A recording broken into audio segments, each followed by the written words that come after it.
So welcome to another Cold Blooded Sports interview. Tonight we have the biggest hitter in the, was it National League? Aye, National League. National League, Ross Connolly. So thanks very much for coming. Aye, no worries. So we'll get right into it. What's got you start playing ice hockey? What got me started playing ice hockey was through my older brother. He played from when he was like 7 all the way up until about a couple of years ago. Just always wanted to be like him. All along used to watch him when he was a junior and always used to wanted to be like him. Then I joined the beginners down at the old lagoon in Paisley and never looked back from there. So would you say he was your biggest influence on your career?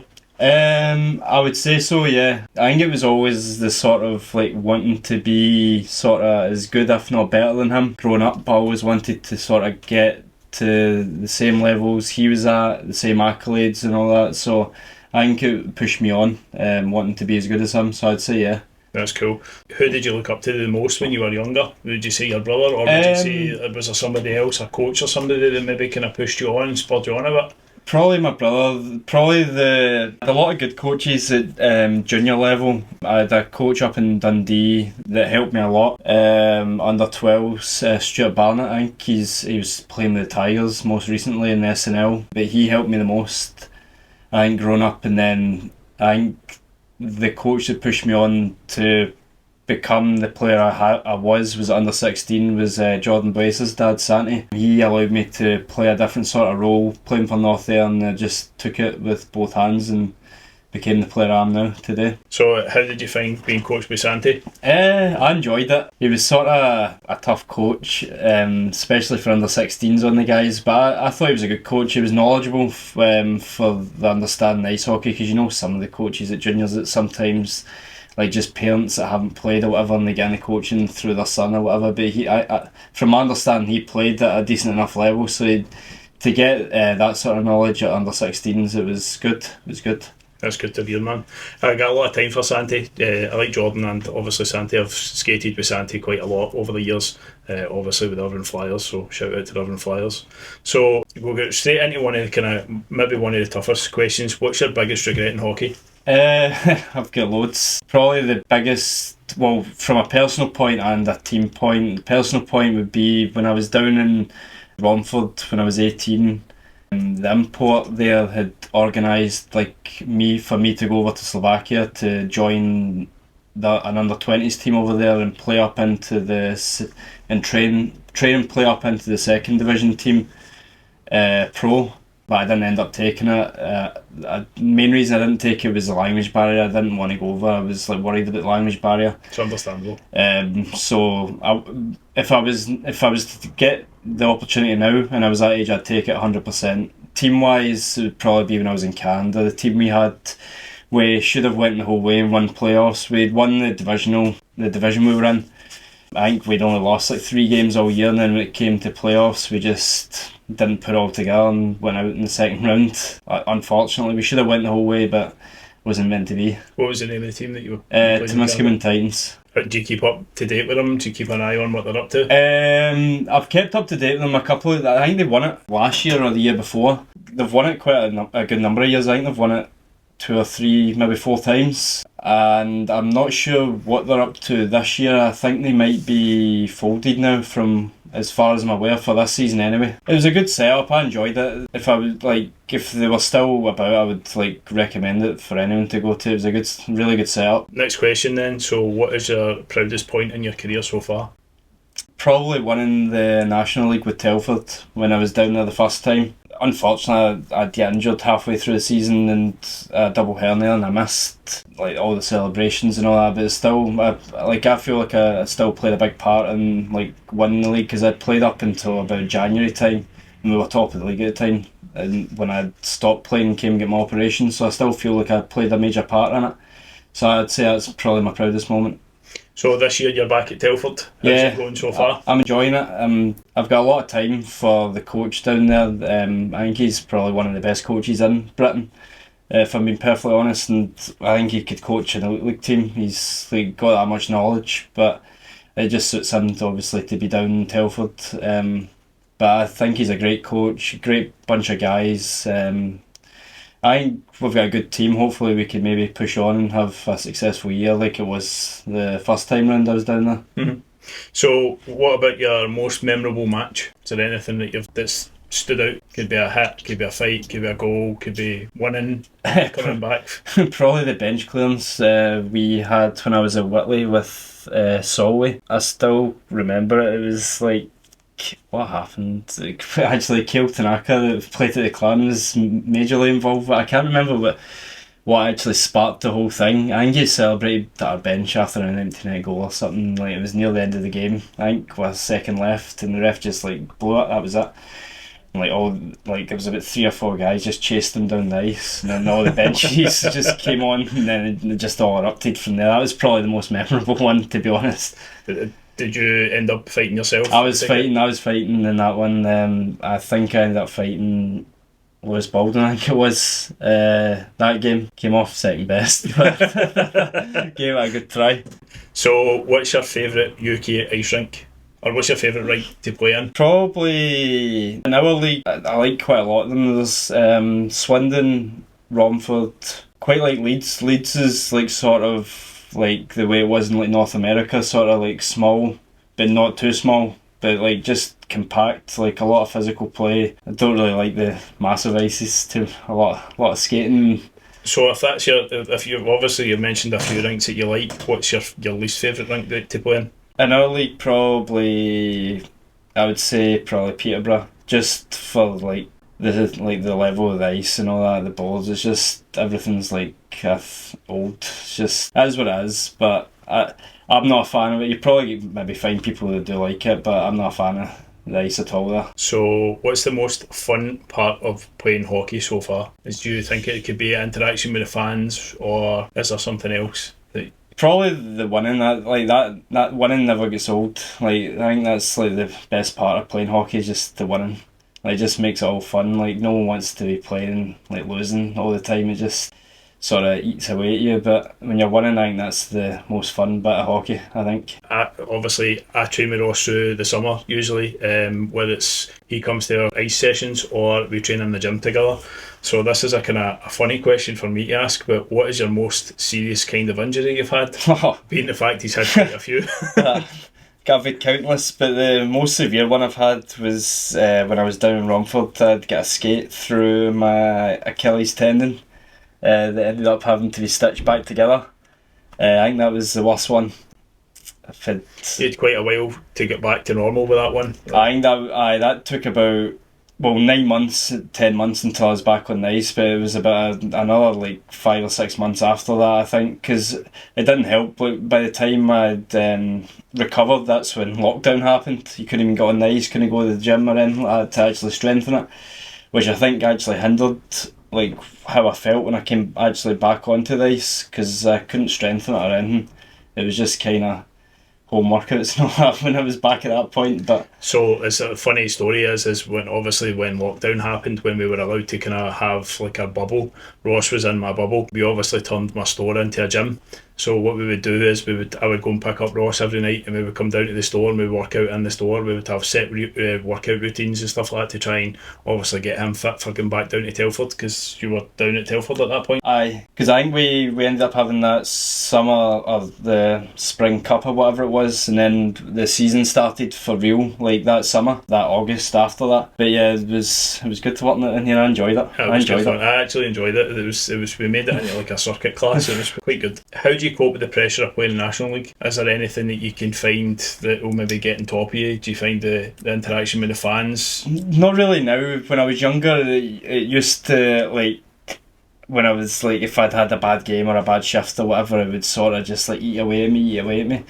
Now I've just sort of, as I'm getting older and like not many years left to keep playing at the top level, because I'm now 26. I've still got a few years to go, but like not 20, 21 now. So like now that I'm older, I sort of just feel like just have fun with it. Don't try and like overthink things, overcomplicate things. Just have fun with it, and then usually when you're having fun with it and not overcomplicating things, you usually don't make that many mistakes. Well, hopefully anyway. Hopefully. So do you have any pre-game rituals or superstitions? I do the same warm-up routine. Like, I'll touch the face-off dot outside the blue line, touch the middle dot, and then another face-off dot outside the blue line, then go off, and then before going on the ice I'll go from left to right, putting my kit on, but not really get major superstitions like loads of people. There's a few guys that have got superstitions. I used to have a superstition when I taped my stick, nobody was allowed to touch it until we went on the ice. Like if anybody was if I was going to go on the ice in any way, shape or form, nobody was allowed to touch it. So if you had someone like an equipment guy or whatever else, or a helper that was going to take your stick round to the bench for you, I wouldn't let them touch it. I would have to carry my own sticks. Wouldn't let them to touch them at all. Obviously there's a guy in my team called Stevie Lawson, aka Hot Dog, and he tapes his sticks. He's very, very pernickety with the way that he tapes his sticks. But what actually happened was one night somebody wrote on his blade, on his fresh white tape, this one's for shooting, this one's for passing. So needless to say, he missed like the first period because he was taping his sticks or retaping them. Do you feel the game is more or less physical now than when you were younger? No, I think they're trying to cut down on the contact, I feel anyway, which is understandable with like head hits and all that, but like I feel like they're trying to not take contact completely out of the game, but try and like limit the amount of hits that are getting thrown in like the fighting and all that. Because you've seen like the NHL, they're trying to cut down on the fighting like drastically. Exactly. So I think it's more physical back when I was younger. Maybe not at junior level, but like the senior level back when I was younger, I was definitely a lot more physical than what it is now. Would you feel when you played in Canada it was more physical in Canada? Oh, 100%. In Canada and America when I played, it was like every time the puck would get like dumped in your corner, you knew you were going to get like stapled into the boards, like 100%, like you were going to get hit. Like every time you went back for the puck. Here, it depends on what sort of players like come down, like whether you're going to get hit or not. There's some guys that like to throw hits quite a lot, but the majority of them not so much. Do you feel pressure from the fans when you're not performing? I think you already answered that. You're when you were younger, you felt a wee bit of pressure. Like when I was younger, I would like go on to like the forums and all that to be checking, see if they were giving me abuse or not. But now I'm not. I usually just stay off in things and just go on with it. You've already answered the question as well about your most standout coach that you've had. Is there anybody else that you would say that was an influence in your career? Any players that you would look up to? Player wise, who I'd played with, there was I've been a couple, mainly when I was at Telford. When I was at Telford the first year, you had like Jonathan Weaver there, Jason Silverthorne, Rick Plant as well. Like all guys that had played. Well, the first two had played like Elite League for like countless number of years. And Rick Plant, I don't know how he never played Elite League, to be honest, like the standard he was at. But they, like, just seeing how professional they were, how they carried themselves and all that, like the knowledge they had, I think it was a big help, like being on the team that year with them, like just learning things, how to be a professional. Was there anything specific that they taught you, or any wee hints or tips or tricks? When I was there, I was playing second line power play, and then Weaver went down with an injury, and then I get put up to first line with like Silves and all that. I was just like picking his brain how to like run it and all that, like not particularly like exactly how he would do it because I'm nowhere near the level Weaver was, but just pick like certain things he would do, just how he would run the power play, just pick little things from it, which was a big help. So what's your favourite brand of equipment? Is that a double-edged sword? I used to love Bauer skates, and then I'd went to the Hyperlight 2s last year and I absolutely hated them, so definitely moving away from Bauer skates. What about stick-wise? Anything else? I used CCM when I was in Romford, and I think that's out of all the sticks I've used, I've mainly only used CCM and Warrior. Out of the two of them, I love CCM. I don't mind Warrior, but I think CCM just a lot better. What's your experience with True Sticks and stuff like that? How are you finding them? I actually don't mind them. Not this year, but when I was there the first time, I had like full custom and all that, so it was like good. Was able to like design it how I wanted it. I enjoy the sticks, so like decent enough sticks. The equipment is good enough as well. I don't mind trying. I think it's good equipment. It's only skates I've really tried. It's the gloves and stuff like that. I'm looking into trying to see if we can get like a supply chain for that kind of stuff. But it's obviously the skates, in my opinion, are quite good. Admired players then. Who else would you say was your most admired player that you've grew up either watching or you've played alongside? Probably sort of like guys I looked up to in the NHL would have been like Nick Lidstrom. I think a lot of people probably would have looked up to him, like how good he was, and he was awesome. Done everything. And probably most recent player I like watching's probably like Cale McCarr. I like watching him. Just the way like he carries the puck and plays he makes, like it's just unbelievable. But other than that, I never really watched a lot of the Elite League growing up, but guys I do remember from like the clan when I used to go and watch sometimes was like, what was his name again? John Landry, was that his name? Mm-hmm.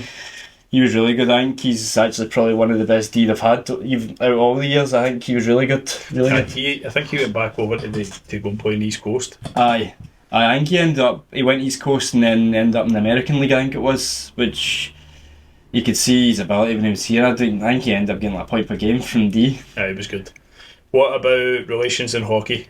My older brother, and that's it. But he played at a higher level than what I'd hope to get to. But yeah, it's just unfortunate. So, is there anything in British hockey that you would look at changing if it was up to you? What would you change? I would, if I was in charge, I would start from the grassroots, like juniors, like starting by getting them on the ice more. I know it's like costly, I don't have the money, but that's where it would start. Like when I was in Canada and like I'd played with a lot of Swedish boys, and when I told them what like the ice time I was getting like as a junior, like 1 maybe 2 hours a week, that like they were like shocked. They were like telling me like all their junior guys, not even like the top league, like even the lower sort of leagues, under 16s and all that, were on the ice every day. Mm-hmm. So it's like it's hard to compete like growing up, because like if you're on the ice every day, you're going to get better than someone that's on the ice like maybe once, twice a week for 2 hours. So I would start with that. I'd start with playing more games as well. I don't think there's enough games at junior levels over here. I don't know what they play now, but when I was playing junior, it was like, I think you played like 16 games at your age group, and then if you played up, you had another 16, but it's nowhere near enough games. But that's where I would start. And then just at the senior level, and more British guys in the Elite League, I don't think they really are looking out enough for that in that standpoint. Like the GB team are going to, like a lot of older guys now, they're going to start needing players coming through. There's not enough guys playing Elite League from my point of view anyway. So do you feel that there's any of the British guys in your leagues that would be able to make the step up into the Elite or into the GB setup? I would think there is quite a few. Like to name a few, you've got like Kieran Brown, like Matt Cowlett. I know Matt Cowlett was at Elite League for a while, but there's a load of guys, like even the older guys as well. Like, I know they're not going to step up now because of the age of them, but I think even some of the older guys like could like play in the Elite League and do a job, I think anyway. So do you feel like the Elite League kind of more heavily relies on the imports when they should be kind of more pushing towards bringing more Brits up and training them up? I think so. I think the way I would do it would be like, don't like drastically cut it from, I don't know what the import is, it 14, 15? I wouldn't cut it down to like 15 to 8 in like one go. I would like bring it down slowly, so you're still getting the calibre of hockey that the fans are wanting, whatever, so they still come and watch, but like bring it down slowly and then try and introduce more British players into it and get them better. And then, because you look at all these other top European leagues, they don't have 15 imports playing in the leagues. They'll have maybe about 5 or 6, 7 maybe at the most, and then you look at the national team compared to like GBs. Totally off topic now, so this is totally change of topic, sorry. What's your favourite music for the dressing room? Depends what type of mood I'm in, to be fair. On like practice days, I listen to country. Like if whoever's on the music wants to do that, my music preferred music for practice nights is country. Game day, probably just like rap or anything like that. Well, basically with whoever's on the music, if whatever they want to put on. I'm not too fussed for a game day, but definitely practice days it's got to be country. So who's the DJ in the Telford dressing room? Jake Price. His music actually isn't that bad. He plays country on practice nights, so I'm happy with that. Is there anybody else? Because obviously when we had the Jordan West and Matt Haywood interview, they said that it was like Kieran Brown. There was a few of the guys in the room that would kind of bounce off each other. Who's the kind of high energy guy when it comes to music? High energy guy when it comes to music. Well, like who's like running the music? Like who's running the music, or is there somebody that's kind of trying to hype people up when a certain song comes on? Probably like Joassen. He loves hyping people up. He's probably like the loudest guy in the room, but one of the funniest guys in the room, to be honest. Right.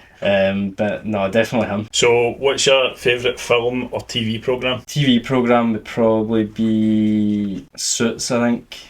rewatched that. I've got to admit, I like Suits. I've completed that a few times. I've watched that a few times. It's a great show. Movie, I'm not too sure. Movie, probably. I like Miracle.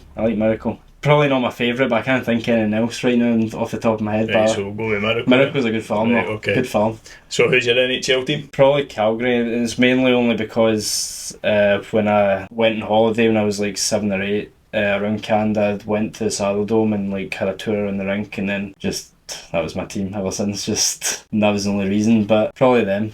Just for that reason. Specific player that you like as well? Obviously, you mentioned, was it Cale McCarr? Aye. Would you say, is there anybody specifically in Calgary that you like, or would it just be in any other team? Just any other team. As I've sort of in my like 18, like 19, 20 and older, like, because we had a coach in America, like, what was the question of the thing he'd said in like one of the meetings we had? He was like when you watch NHL, are you like watching as a fan, or like are you watching like what guys are doing and all that? And then like I sort of ever since then started like just picking up little things like they do.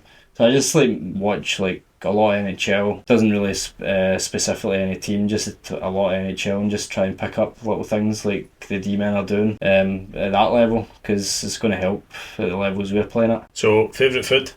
Or do you have a specific? So this is a double-edged sword here. So what's your favourite food, and what's your favourite food for a game day? Oh, favourite food would probably be either steak or a Chinese. So obviously, what would you have on a game day then? You A wouldn't game- have a full scale No, or something. no. A game day. What would I have on a game day? Probably just pasta. Quite boring when it comes to game day. Just probably pasta and some chicken thrown in. What's your long-term ambitions out with hockey? Well, I'm training to be an electrician just now. I just started that in August, so got 4 years until I become qualified, and then that'll probably be what I'll do for the rest of my life after hockey. I'd hope to still sort of be involved with hockey though after I finish playing. I enjoy it, and I don't really see, I've done it all my whole life. I don't think I could just step away and...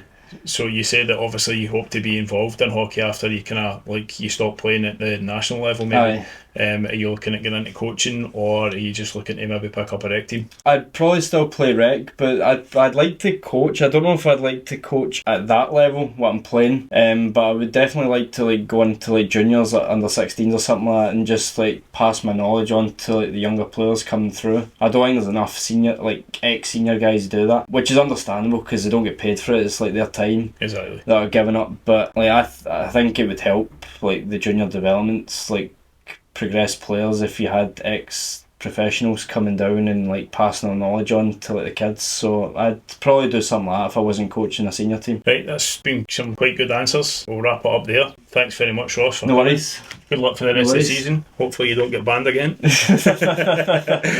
Obviously, keep an eye on the YouTube and Facebook and stuff like that for more interviews, and obviously we'll catch you on the next one.